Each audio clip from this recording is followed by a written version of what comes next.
Hi, I'm Isaac Hayden. I'm a master's student at Monash University. I got into masters after doing my 3-year bachelor here at Monash as well. I will be talking about the differences between bachelors and masters.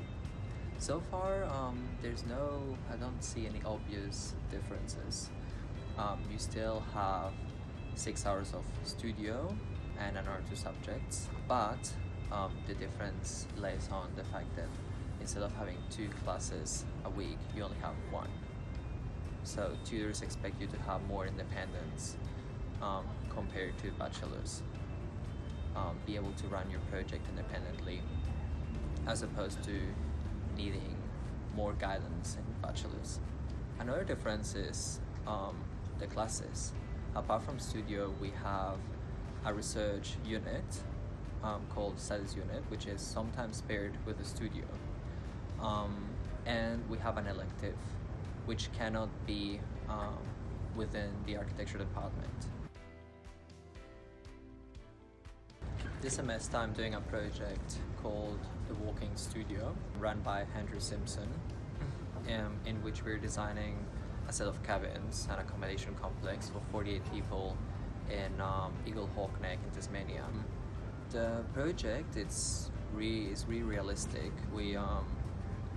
We're somehow even working with Parks Tasmania, and one of the stresses lays on the structure and resolution of the project. When it comes to stress, comparing bachelor and masters, the biggest difference is that in bachelors, most people at least don't have any knowledge of architecture. They're starting from scratch. They have to learn architectural history and precedents. They have to learn how to use the different programs and have to get used to a pretty busy and hectic way of studying. You're gonna be spending a lot of time in here. I mean, there is a reason probably why we are the only faculty at Monash that has 24-hour access. When it comes to masters, it's still the same workload. It's actually probably a bit less even, but that just comes down to the fact that you already know what you're doing. You already know the programs you're using, and so it's just a matter of doing it. And although you're expected to do more and the quality has to be higher, it takes you less time. The first tip I would tell to people going into masters in architecture would be to organize themselves, to keep a record of everything they do, all the precedents they use, because they're going to be using them later for their research units.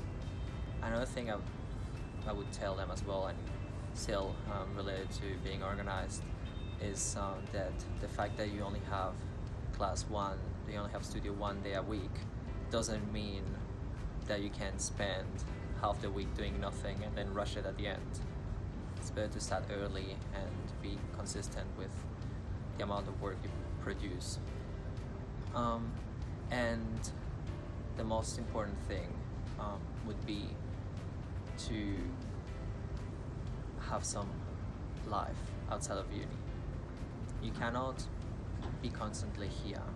You cannot be constantly working on your projects because you get to the point of saturation. When you have an issue, when you're working on something, it's really hard for you to realize what can be wrong or what you need to change.